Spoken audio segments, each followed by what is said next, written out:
তিনি নিজেই লিখেছিলেন বাঙালি আত্মবিস্মৃত জাতি। তার কথাটি বোধহয় সম্পূর্ণভাবেই মিলে গেল। বাংলা তো দূরের কথা, খোদ চুঁচুড়া শহরই জানে না চুঁচুড়ায় তার স্মৃতি বিজড়িত এমন একটি স্থান রয়েছে যেখানে পূর্বতন কাছারি ভবন ছিল এবং তিনি ছিলেন ডেপুটি ম্যাজিস্ট্রেট। এখন সেটি চকবাজার বিটি কলেজ বলে খ্যাত। সেই মহান ব্যক্তি হলেন সাহিত্য সম্রাট ঋষি বঙ্কিমচন্দ্র চট্টোপাধ্যায়। আজ তার 188তম জন্মদিবস পালিত হলো তৎকালীন কাছারি ভবনে এই প্রথমবার। এই কাছারি ভবনে 1876 থেকে 1881 সাল পর্যন্ত তিনি ডেপুটি ম্যাজিস্ট্রেট পদে আসীন ছিলেন। আজ সেই কাছারি ভবন অনেকটা অংশই আগাছায় ঢেকে পড়েছে। একটি ঘরে চলে বিটি কলেজের ছাত্রদের ক্লাস, আর যেটি ছিল ফাঁসিঘর সেটি এখন ভাঙাচোরা টেবিলের গোডাউন। হুগলি চুঁচুড়া পৌরসভার প্রাক্তন পৌরপ্রধান আশিস সেনের উদ্যোগে এবছরই প্রথম এই স্থানে সাহিত্য সম্রাটের জন্মদিন উদযাপন করা হলো বিশিষ্ট ব্যক্তিত্বদের উপস্থিতিতে। অনুষ্ঠানে উপস্থিত ছিলেন হুগলি চুঁচুড়া পৌরসভার পৌরপ্রধান অমিত রায়, পৌর সদস্যা সুপর্ণা সেন, বিটি কলেজের অধ্যক্ষ, হুগলি মহসেন কলেজের অধ্যক্ষ, বিভিন্ন কলেজের শিক্ষাবিদরা, বিশিষ্ট সঙ্গীতশিল্পী সুজিত চন্দ্র সহ সাহিত্যিক, বুদ্ধিজীবী সকলে। তার লেখা সেই অমর সঙ্গীত যা এবছর 150 বছর পালিত হচ্ছে, সেই বন্দে মাতরম দিয়েই অনুষ্ঠানের শুভ সূচনা হয়। বিশিষ্ট সকলের পুষ্পার্ঘ্য নিবেদন করে শ্রদ্ধা জানান। তার লেখা সেই অমর সঙ্গীত যা এবছর 150 বছর পালিত হচ্ছে, সেই বন্দে মাতরম দিয়েই অনুষ্ঠানের শুভ সূচনা হয়। বিশিষ্ট সকলের পুষ্পার্ঘ্য নিবেদন করে শ্রদ্ধা জানান। তারা বক্তব্য রাখতে গিয়ে দাবি তোলেন, চুঁচুড়া শহর সাহিত্য সম্রাটের স্মৃতিধন্য হওয়া সত্ত্বেও কোনো রাস্তার নাম তার নামে নেই। অবিলম্বে কোনো একটি রাস্তার নাম তার নামে করার দাবি তোলেন তারা।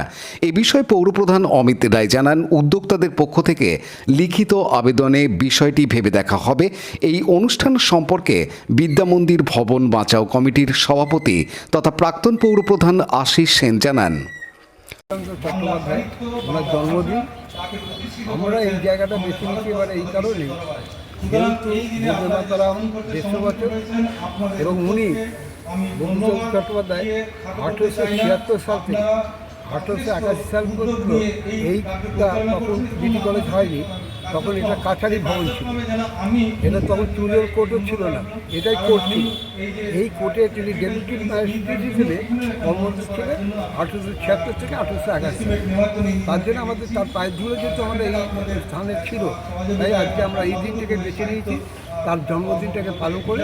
আমরা যেমন মহসিন কলেজের প্রিন্সিপাল, বিটি কলেজের প্রিন্সিপাল এবং জয়ন্ত বাবু থেকে আরম্ভ করে মহসিন কলেজের থেকে আরম্ভ করে সমস্ত অফিসাররা এবং ইয়েরা, প্রিন্সিপাল এবং টিচাররা এবং প্রফেসররা সবাই এসেছেন। এর জন্য আমি সবাইকে আমার কৃতজ্ঞতা জানাই এবং আমি চাই অন্তত এই কাছারি ভবনটাকে যাতে আরও কাছে তুলে ধরা হয়। এটা অন্ধকারে পড়ে আছে, এটা আলো আলো আনার জন্য আজকে আলোকিত করার জন্যই আমরা এই অনুষ্ঠান।